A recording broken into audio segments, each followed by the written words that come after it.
Buenas noches, señoras y señores. El de la España vaciada, como el de la demografía, son grandes problemas de fondo que no es que los políticos no quieran solucionar, sino que es imprescindible que existan para que ellos alcancen sus objetivos, alentando la guerra entre ecologistas, urbanitas y hombres del campo. Hoy vamos a hablarle de uno de esos episodios, el del lobo y los ganaderos, algo que parece de otra época, pero que está más de actualidad que nunca.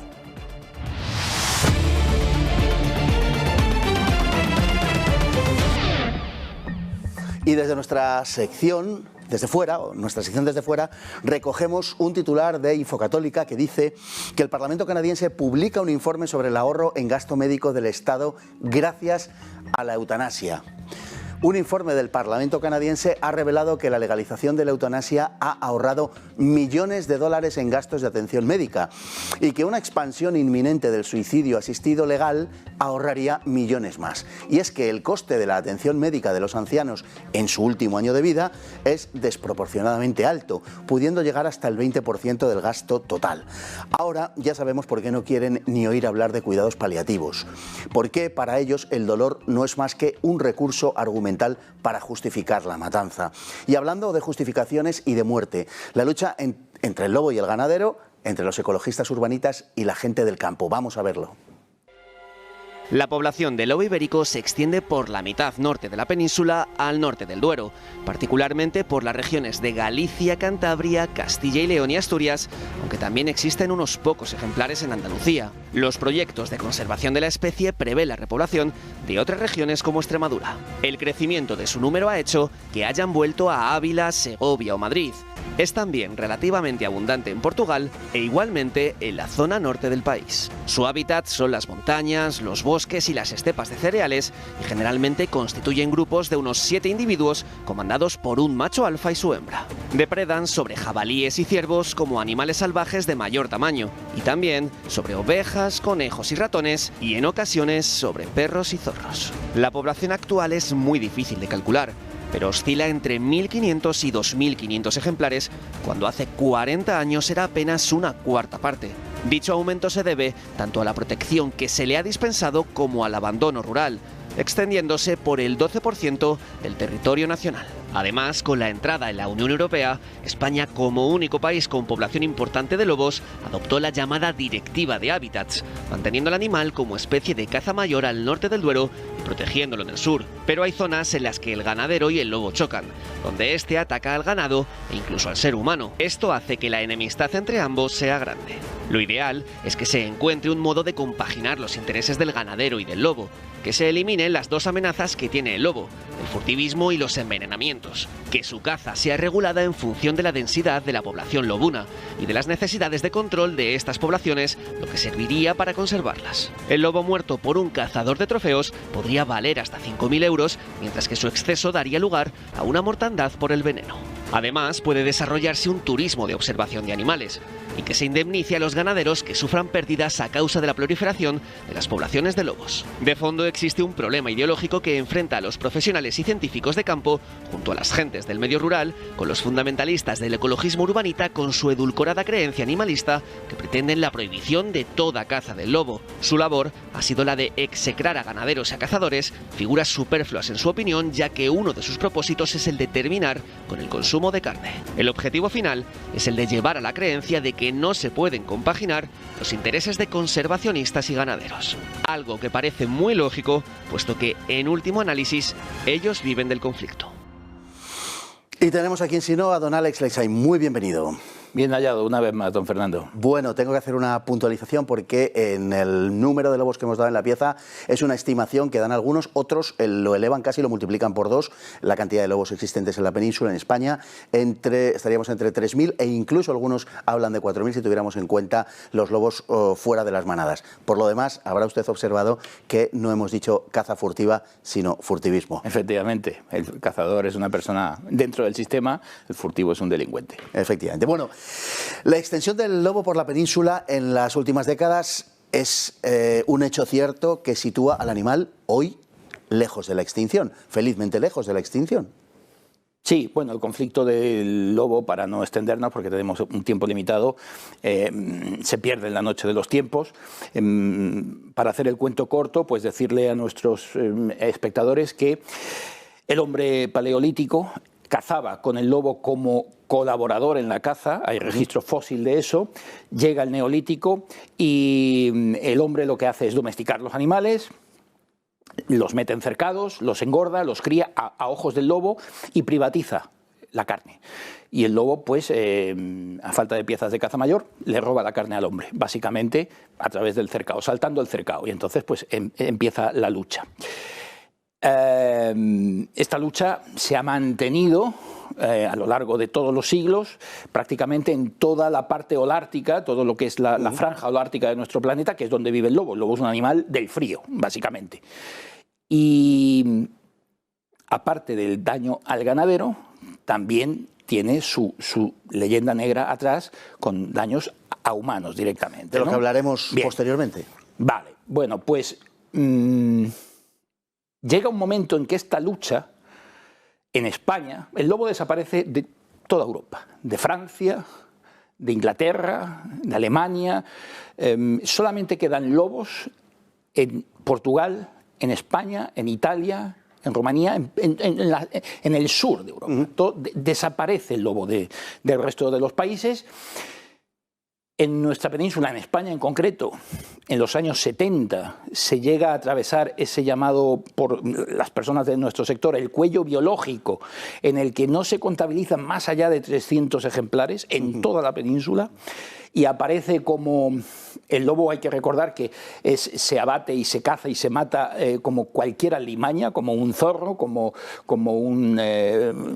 cualquier animal que haga daño o interfiera en los intereses humanos, ¿no? Digamos, y que no genere beneficios. Años 70 se aprueba la ley de caza, en la que entra como elefante en cacharrería un solo hombre, él contra todos, y pide a las autoridades que se incluya al lobo como trofeo de caza mayor, como pieza de caza mayor, que no sea alimaña. Estamos hablando del doctor Rodríguez de la Fuente. Entra él solo contra todo el mundo y gracias a sus influencias políticas logra que el lobo sea incluido como un macho montés, como un venado, como un gamo, como un muflón. Esto es importantísimo. Esto es básico. Esto es básico. Quedaban menos de casi 300 lobos. Nadie sabe exactamente cuántos, pero por ahí, 300 y pocos. Félix logra que lo incluyan, en vez de ser una alimaña, como pieza de caza, y eso hace que los guardas de todo este país ya no lo persigan con veneno, con estricnina, envenenando nuestros montes, con cepos, prendiendo fuego al monte, con batidas sin misericordia, robando los cachorros de las loberas. No, ahora se le protege porque vale dinero, Claro. como un trofeo más. Y entonces le cuidan al lobo y empieza el lobo a subir de nuevo su población y sanear su población. Un cuello biológico muy estrecho, 300 ejemplares es muy poco. Muy poco. Muy poco. Bueno, entramos en Europa y Europa dice, el lobo está protegido en toda Europa, pero ustedes, los españoles, son de los poquísimos países que tienen una densidad de lobos muy grande. Entonces vamos a hacer una cosa. Al norte del Duero emitimos una directiva, que es la Directiva Hábitats. Al norte del Duero ustedes van a poder gestionar ese lobo. Y al sur, que es donde no hay apenas, del Duero para abajo, queda protegido por ley. Y cada comunidad autónoma gestiona como cree conveniente. Unos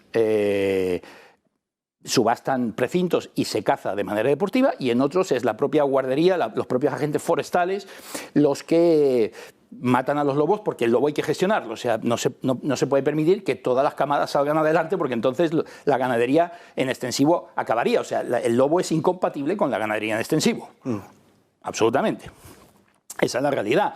Félix, en un programa antológico suyo, el doctor Rodríguez de la Fuente, dice que el lobo viva donde pueda y deba vivir. O sea, no en todos los sitios. Y allí donde se caza está el grueso del porcentaje abrumador de lobos de este país. Estamos hablando de más de 250 manadas al norte del río Duero. Y las manadas, cada una de ellas está compuesto por unos 7 individuos, con lo cual podemos hacer un cálculo del total de lobos en función del número de manadas. Sí, el último censo es del año 2016, del doctor Sáez de Buruaga, Mario Sáez de Buruaga, censo oficial del gobierno, que llevó muchos años colaborando con todos los agentes medioambientales de este país, guardas de cotos, en fin, un trabajo exhaustivo.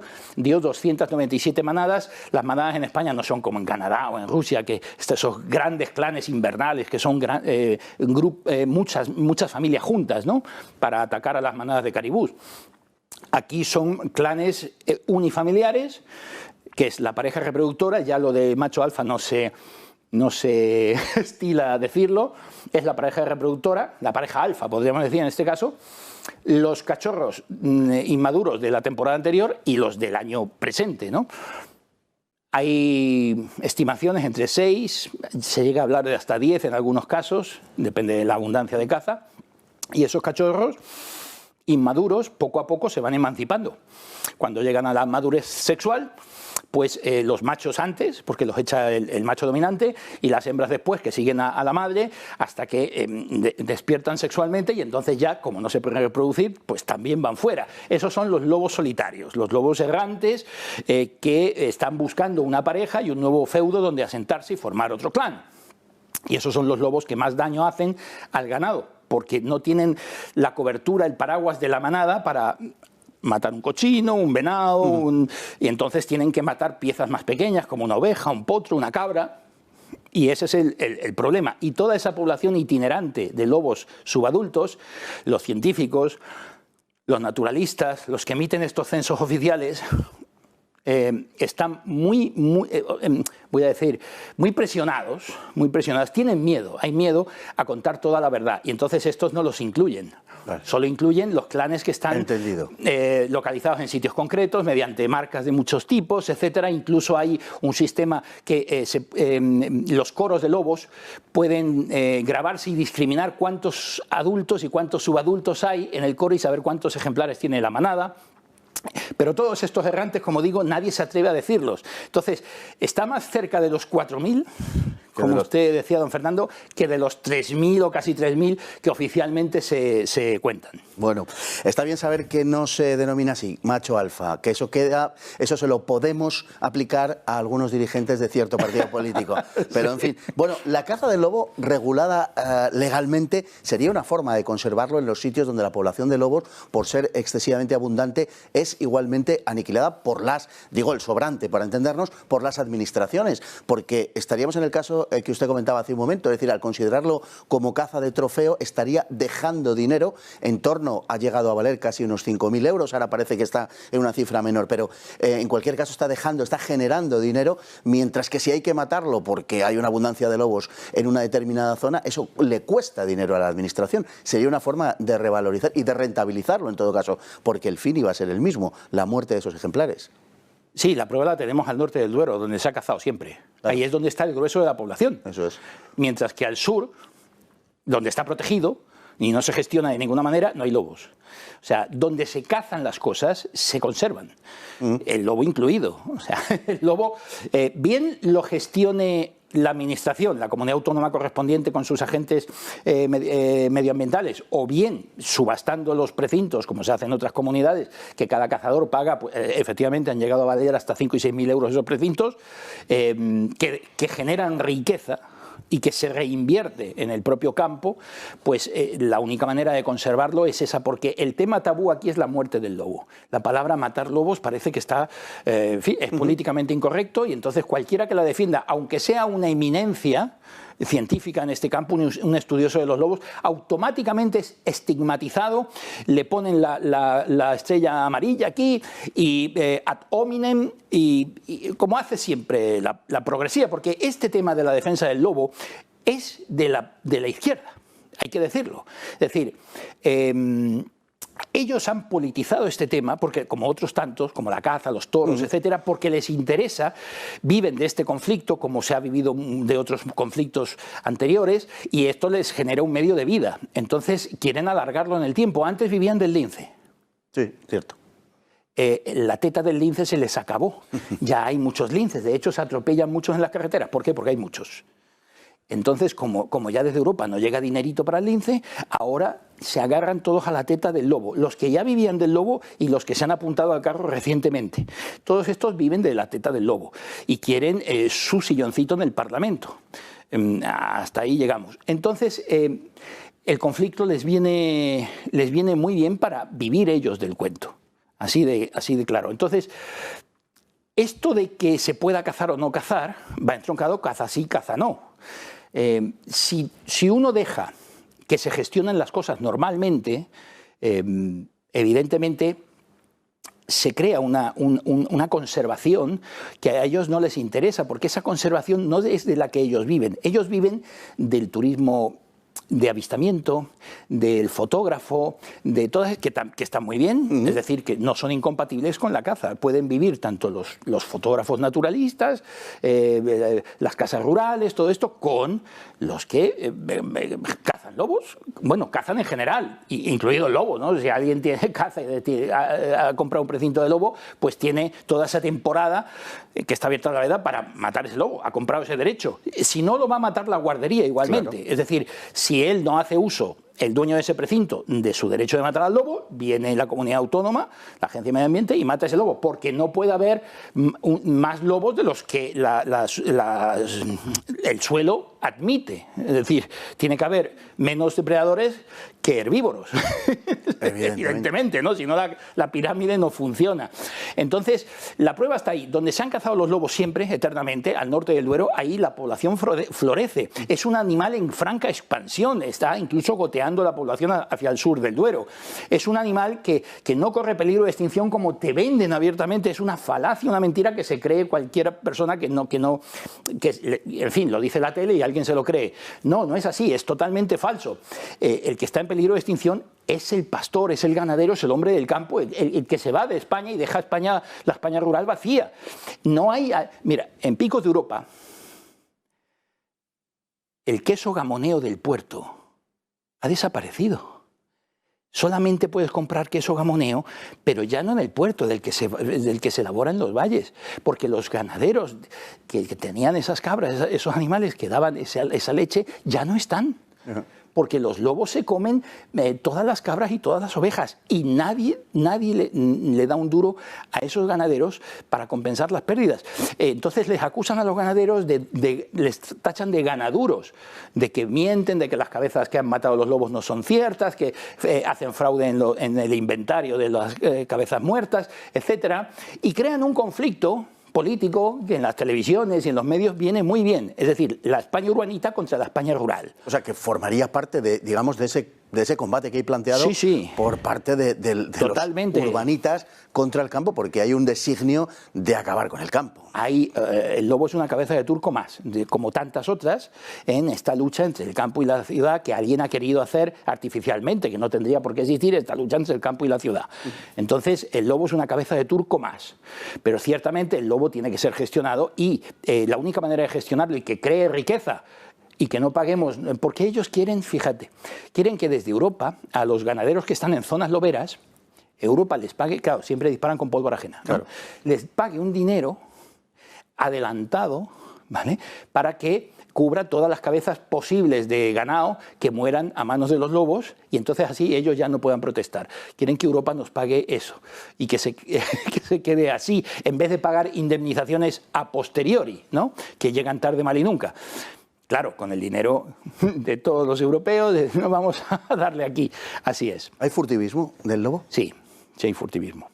Pero hay más furtivismo en las zonas donde está protegido que en las zonas donde se gestiona. Mira, o sea, en el sur, en Andalucía. No, me refiero en Portugal. Ah, en Portugal.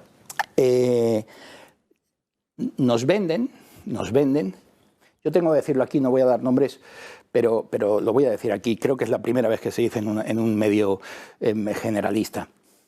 Uno de los máximos estudiosos del lobo en Portugal, en unas jornadas loberas a las que yo he estado asistiendo durante años en Galicia, en Santa Comba concretamente, expuso en una ponencia cómo era la mentira que decían los que viven del lobo aquí, de que los lobos portugueses pasaban la frontera y en Zamora se les daba garrotazo. ¿no? Los pobres lobos que estaban protegidos en Portugal y que pasaban aquí los españoles furtivos los matábamos. Los tenía todos con su collar, con GPS, todo el mapa de rastreo. Bueno, la ponencia fue tremenda, impresionante, y demostró con pruebas gráficas y científicas que era al revés. Los lobos pasaban de España a Portugal y en Portugal morían. Y pidió perdón públicamente este hombre porque sus compatriotas portugueses estaban matando los lobos de los españoles, así, tal cual. Este hombre fue estigmatizado, este hombre fue amenazado. Le dijeron que le iban a echar de su trabajo. Es el máximo entendido en lobos en Portugal. En Portugal quedan unos 400 lobos. Según nos vende estos que viven del lobo, protegido desde la revolución de los claveles, ¿no? Que se protegió mucho más tarde, pero ellos lo venden así, ¿no? ¿Y qué pasa? Que allí no vale dinero, allí no se caza. Entonces allí hay un furtivismo tremendo. Lobo que se ve, lobo que desaparece, por la mañana no está. Tal cual, como en Italia, que te los cuelgan de las señales de tráfico, o sea, igual, lo mismo. En Francia no había lobos, desaparecieron a principios del siglo XX. Hace poco han venido colonizando, bien, de Polonia, desde Italia, y han colonizado parte de Francia. Bueno, al principio carteles de welcome, como la sábana que tenía Carmena en el ayuntamiento, welcome refugees y tal, bueno. Han pasado unos años, han empezado a morir cabezas de ganado. Ya los franceses no son como los españoles, se las gastan mucho peor. Y ahora ya están empezando a decir, lobo fuera, porque aquí hay que poner una solución. O sea, en España es tema tabú, los franceses no se casan con nadie. O sea, que el sitio donde más regulado y mejor sería en España. Sí, sí, por supuesto, de Europa sí. Es el país que más lobos tiene y es el país, además es una especie endémica de aquí, el Canis lupus signatus, solamente vive aquí en los Pirineos, de los Pirineos para abajo, quiero decir. Y el ejemplo de gestión es modélico. O sea, el mundo entero ve cómo la población de lobos en este país crece. Crece tanto que ya ni siquiera caben en el norte. O sea, el problema es que las poblaciones crecen y hay que gestionarlas. Pasa lo mismo que con los tigres en la India. En la India los tigres crecen dentro de reservas, de parques nacionales. El tigre necesita unos territorios para cazar. Pues cuando ya no caben dentro de los parques los tigres, se salen fuera de los parques. Evidente, porque ya no caben. Claro. ¿Qué ocurre fuera de los parques? Pues que ya no hay la abundancia de ciervos, chitales, ambares, munyaks y todo lo que hay en la India para comer los tigres. ¿Y qué se encuentran? El pastor con sus búfalos, con sus vacas, empiezan a comerse las cabezas de ganado, el pastor les hace frente, llega un día que dicen, pastor fuera, y se comen al pastor. Bueno, es un hecho conocido, el de la caza de este tipo de animales, leones, leopardos incluso, por supuesto tigres. La caza de seres humanos. No tendría que extrañarnos tanto que el lobo tuviera las mismas actividades, por decirlo así, pero es algo de lo que hablaremos en la segunda parte del programa, que vamos a hablar de los ataques de los lobos y vamos a hablar de la interacción con la ganadería y con el ser humano en general, que es una larga historia porque hemos convivido con el lobo e indudablemente a veces también contra el lobo, de la misma manera que el lobo contra el ser humano, ¿no? Nos vamos ahora un momento a nuestro espacio de la hemeroteca y en la segunda parte volvemos con esto.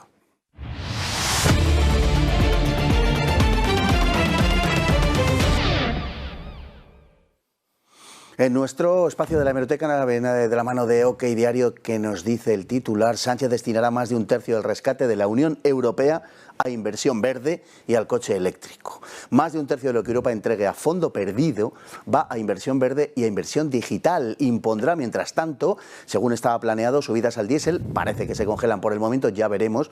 No olvidemos que es el vehículo que utilizan la mayoría de autónomos y las rentas más bajas. En fin, envuelta en una retórica demagógica, la acción de este gobierno está dirigida a satisfacer el designio de los poderosos y multimillonarios del mundo. Y mientras usted no puede abrir su negocio y mientras ve cómo se precariza su futuro y su presente y mientras siente usted la zozobra por ese empleo que no sabe cuánto le durará y mientras a usted no le llega el salario para mantenerse y mantener a los suyos, Pedro Sánchez se gasta lo que le entregan para cumplir los objetivos de la Agenda 2030. Y esa Agenda 2030 que dirige Pablo Iglesias es una agenda para que usted pueda abrir su negocio, para que pueda conservar el empleo, para que sus hijos tengan un futuro.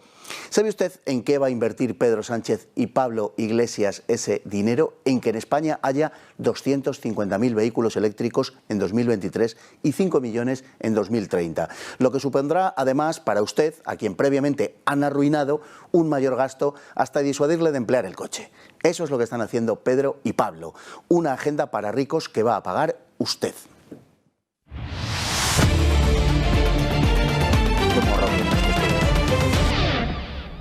El lobo y el ganadero, ya lo hemos dicho, deben convivir y la mejor manera no es que se impongan una serie de políticas por parte de fanáticos autotitulados ecologistas. Dar una versión irreal de lo que es el lobo no ayuda. Vamos a plantearlo en términos realistas y seguro que hay soluciones, aunque parece que hay quien vive de que no las haya. Aunque no faltan ecologistas que lo niegan, los carnívoros tienen en mayor o menor medida al ser humano como presa. A lo largo de la historia no han faltado ejemplos. Conocidos son los leones de Tsavo en Kenia, una pareja que mató a varias docenas de trabajadores del ferrocarril antes de ser cazados, pero que en modo alguno han sido los únicos. Las historias de tigres asesinos son muy conocidas en la India y tampoco faltan las de leopardos tanto en Asia como en África. Habiendo desarrollado los carnívoros felinos esta tendencia, aunque sea esporádica, no hay ninguna razón para que no lo hagan también los carnívoros cánidos. Y de hecho, existen numerosos testimonios al respecto. Las razones en el primer caso están seguramente relacionadas con la pérdida de facultades para la caza y la facilidad de abatir seres humanos. En el segundo, con las dificultades naturales o la ocupación de espacios por parte del ser humano o simplemente el hambre. Y aunque se ha aprovechado para culpar al lobo hasta de crímenes cometidos por humanos, lo cierto es que están acreditados numerosos ataques a humanos. La infección por rabia o el estar herido pueden ser los detonantes, así como el destete o la llamada manada invernal que baja por hambre entre noviembre y marzo desde el monte al hábitat humano. Cuando este es además disperso, el peligro es máximo. El ser humano domesticó al lobo hace miles de años y lo convirtió en perro. Lo utilizó para defenderse de otros lobos salvajes, sobre todo una vez llegado al Neolítico cuando tenía que defender sus ganados. Empezó entonces a utilizar grandes trampas y a organizar batidas para exterminarlo. En Inglaterra se dio la orden de aniquilarlo en el siglo XIII y la piel de lobo llegó a ser autorizada como moneda de pago. En 1450 una gran manada de lobos atacó París, matando a 40 personas.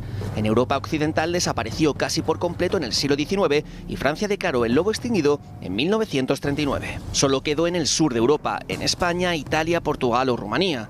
En el este y en el norte de Europa, los lobos siguen formando parte de la fauna. Un gran número de víctimas son niños que en la Europa rural y preindustrial desempeñaban el papel de pastores. El temor al lobo estaba muy extendido. En el Camino de Santiago abundan las iglesias en las que puede verse los canecillos, capiteles que representan cabezas de lobo de cuyas fauces caen extremidades y cráneos humanos. En los siglos posteriores el hombre fue imponiéndose, pero nunca ha cesado del todo la amenaza del lobo. Bueno, son bien conocidas fuera de España los episodios, son bien conocidos los episodios de ataques de felinos a seres humanos. Hemos citado en el vídeo la célebre pareja de leones de Tsavo, de la cual se ha hecho incluso una película hace unos años, pero los leones man-eaters, comedores de personas, los tigres, como digo, y los leopardos son muy frecuentes y nadie ignora esto. Lo puntualizo y lo digo, don Alex, por lo que hablaremos a continuación de ese, vamos a llamarle así, ya que la palabreja está de moda, negacionismo de quienes no quieren aceptar que hay ataques de lobos a personas. Pero vamos con el hecho de esos ataques de leones, tigres y leopardos a seres humanos. Bueno, don Fernando, le tengo que decir a usted que transita una senda pantanosa con este tema. Este es un tema tabú, negacionismo puro y duro. Pero antes de meterle el diente a esto, dejar claro que el movimiento ecologista a día de hoy lo que pretende es la protección del lobo en todo el territorio español, y eso equivaldría a que desapareciera la especie porque volverían los venenos. O sea, si a alguien lo dejan en la ruina, se toma la justicia por su mano. Entonces volvería el fuego al monte, volverían los cepos, la estricnina, todo lo que conseguimos erradicar con esta política que hemos llevado hasta ahora, modélica, volvería. En cuanto a lo que usted me pregunta sobre los devoradores de hombres, lo que yo voy a decir ahora seguramente va a levantar sarpullidos, incluso entre conocidos míos y entre toda la casta ecologista de este país. Se han citado leones, leopardos, y puedo citar más, hienas, osos polares, sí, desde luego, tiburones, en fin, o sea, animales que coman personas, tanto accidentalmente como normalmente el oso polar tiene al hombre en su dieta. Y no solo el oso polar, le voy a decir más, el chimpancé también. Sí, señor. Bueno, pues son numerosos los casos de niños robados por chimpancés en África y devorados por los chimpancés. Sí. Los chimpancés cazan otros monos, además. Sí. Bien, esto que voy a decir, como digo, va a sentar muy mal, pero el lobo, como especie, es seguramente el animal que más humanos ha matado a lo largo de la historia por diferentes causas. Y esas causas pueden ser rabia, lobas recién paridas en verano tras el destete, bajada de las manadas en los inviernos rigurosos de las montañas a los valles y también la abundancia de carroña humana que habrán enseñado a esos lobos a comer personas, ¿no? Que entronca con los devoradores clásicos, es decir, un devorador de hombres, bien sea león, tigre, leopardo, no nace como devorador de hombres, a no ser que se dé la circunstancia de que nazca dentro de un clan especializado en comer personas, como fue el clásico de los leones de Enjombe, que se comieron miles de personas y que los guardas tardaron, los rangers, años y años tuvieron que estar matando leones hasta erradicarlos de aquella zona. No solamente están los leones del Savo, sino el león de Kima, el Kima Killer, está el Corbett, escribió 6 libros, Jim Corbett, 6 libros antológicos, y en el primero de ellos, Los devoradores de Kumaon, cita la historia de la tigresa de Champawat. La tigresa de Champawat fue posiblemente el animal que más humanos, como un solo individuo, se haya comido en la historia. 432 personas. Tremendo. 200 en Nepal. Y cuando ya lo tenían cercada en Nepal, atravesó la frontera, llegó a India, a las estribaciones del Himalaya, y allí se logró comer 232 personas más. Jim Corbett le dio caza en una odisea, uno la lee y realmente impresiona que a pie, no a lomos de un elefante, a pie, él solo, sin perro, él solo y casi de noche, lograra dar muerte a la tigresa de Champawat, y cuando logró abatirla, que prácticamente él pensaba que en fin, echó 3 proyectiles al bolsillo pensando que le iban a sobrar, y al final casi la tiene que matar con el cuchillo. O sea, fue una cosa terrible. Bueno, se había comido a una niña, cuando la mató, devolvió los dedos de la niña, los regurgitó de la boca, o sea, fue una cosa terrible. 432 humanos. El leopardo de Rudra Prayak, 125 personas. Se debatió su caso incluso en la Cámara de los Lores. La tigresa de Tak, el tigre del templo, un montón de animales en una época muy rural que sigue existiendo a día de hoy en la India. Sí, claro. Siguen dándose casos de leopardos que entran en las ciudades. El leopardo de Rudra Prayak entraba por la noche en las aldeas y desde el tejado se metía y sacaba a la gente de la cama durmiendo. O sea, una cosa realmente que, en fin, difícil de creer. Bueno, pues todos estos casos han sido normalmente por animales impedidos para la caza de sus presas naturales. Algo ha pasado, o bien tenían un tiro de un cazador anterior, una caries, como se demostró que tenían los leones del Savo a posteriori, que le faltaban piezas dentales. Siempre hay algo de un animal viejo que impide cazar y que fortuitamente se encuentra con una carroña y aprende a comer carne humana porque es más tierna, es más dulce, es sangre igual de caliente, pero más fácil de matar, de desgarrar, y nace un devorador de hombres, ¿no? ¿Y con el lobo pasa también por otras razones? Ya digo, puede ser rabia, la mitad de los casos son por rabia. Las lobas recién paridas en el destete necesitan dar de comer a los cachorros y se van a lo fácil. En los inviernos rigurosos bajan de las montañas, y esto de la carroña. Se cuentan no por cientos, se cuentan por miles las personas atacadas y devoradas por lobos en toda Europa y Norteamérica. No digo cientos, repito, por miles.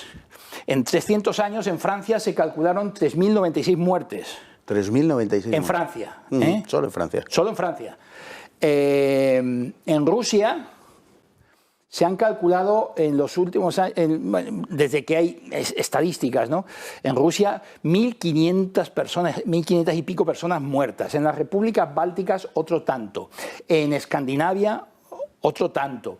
En la India, miles de personas. Y eso que el lobo indio es un lobo muy pequeño y casi hoy en día extinto, pariente del lobo iraní, que también en Persia hay ataques. Es decir, hay un montón de... Tengo los datos aquí, pero sería imposible desglosarlos todos. O sea, está todo documentado. No, está acreditadísimo, además. Pero estos lo niegan siempre, sistemáticamente. Sistemáticamente. Tú los oyes hablar y te niegan que el lobo sea capaz de matar a una persona. No, eso es imposible. Al ganado sí, pero lo demás son leyendas, son cuentos, son... bien es cierto, porque nos van a atizar por este programa. Bien es cierto que estamos hablando, en España en concreto, de otra época. No había luz eléctrica. Sin duda. Una España rural, con pueblos llenos de monturas, de caballerías, que son comida para el lobo, caminos sin asfaltar, en fin, perros por todos los lados en los pueblos, que el bocado más apetecido para el lobo es el perro. Claro. De hecho, los lobos están matando todos los años varios perros en este país, perros de caza, todos los años. Bueno, en España en concreto, normalmente se citan 3 o 4 casos, pero hay más de una veintena de casos documentados de ataques y de muertes en nuestro país. Uno de los más comentados es el de la famosa Madada Invernal en Zamora. 2 guardias civiles en pleno invierno. Historia tremenda. Sí, que dicen que es leyenda. No, está documentado. Incluso en enciclopedias de historia natural, en recortes de prensa de la época. O sea, está documentado. 2 guardias civiles aparecen en el monte, en la nieve, muertos y rodeados de 5 lobos muertos. Aparecen los guardias civiles con las bayonetas caladas. Hay que recordar que eran armas de un solo tiro, de avancarga. Sí. Algo tuvo que pasar allí tremendo, la manada tuvo que ser más grande y lograron matar a 5 antes de que los mataran a ellos. 2 guardias civiles, no un pastorcillo. De los de antes. De los de antes. Sí. Están los casos de Vimianzo, durante varios años, 1957 al 59, me parece recordar. Yo incluso entrevisté para televisión a uno de los que asistió al último niño fallecido, que normalmente suelen ser niños pequeños. Sí. Niños pequeños. La loba de Chantada, que era una loba rabiosa que mató a un montón de personas también, en Galicia. Galicia es el territorio de España seguramente más azotado por estos casos, pero ha habido casos en Segovia, ha habido casos en Sierra Morena, y el más famoso de todos, la loba de Errante, años 74 me parece recordar, en San Ciprián de Viñas. La loba de Errante logra matar a 3 niños, me parece que eran 3 niños, lo tengo aquí, pero por no perder el tiempo en mirarlo, 2 o 3 niños, con testigos, en una época en la que los padres iban a la era y dejaban a los niños en una esquina, en una jaula antilobos. O sea, esto está así. Tenían conciencia de lo que podía pasar. Bueno, el problema está registrado incluso en el famoso Codex Calistinus, en el cual se dice que en el siglo XII un peregrino fue muerto por los lobos en Bercianes del Camino, entre Sahagún y Mansilla, me parece recordar que era, y todos los peregrinos de aquel tiempo, cuando llegaban a Triascastelo, se armaban de palos y de piedras para pasar todo el trozo más negro del camino, ¿no? Claro. Hasta que llegaban a un punto en que ya soltaban la defensa, ¿no? Esto viene de antiguo, o sea, los lobos, o sea, el que niegue esto está totalmente documentado. Y la loba de Errante que se come a estos niños, es identificada por los padres porque están allí en la era y ven cómo la loba se lleva a los niños, una loba en verano, siempre en verano, son lobas paridas, recién paridas, y la identifican porque lleva un collar de borra que no ha mudado. Y es un lobo perfectamente identificable porque tiene como un collar blanco aquí de lana, que no ha mudado. Bueno, hay un paroxismo y una histeria tremenda en la prensa de la época. Se matan muchísimos lobos, todos los tramperos de la zona, limañeros, un desastre. Lo mismo que pasó en París cuando aparece la bestia de Gévaudan, que masacraron toda la población de lobos francesa prácticamente. Bueno, pues lo mismo. Y hasta que llega Pepe el de Fresneda, un alimañero de la reserva del Saja, que logra envenenar con estricnina a la loba. Hay fotografías de la loba, están los partes, están los informes, se ve que es la loba que tiene el collar y aún así lo niegan y dicen, no, fueron perros, fueron tal, no, eso no existió, que se lo digan a los padres. Pues sí, que se lo digan a los padres, don Alex. Volveremos sobre este tema porque verdaderamente da mucho de sí y mucho me temo además que vaya a darlo más. Usted ya me entiende. Nos vamos por hoy. Muchas gracias, don Alex, por supuesto, con la frase del día, que dice: de la oveja mansa vive el lobo, y la firma Alexander Solzhenitsyn. Muy buenas noches.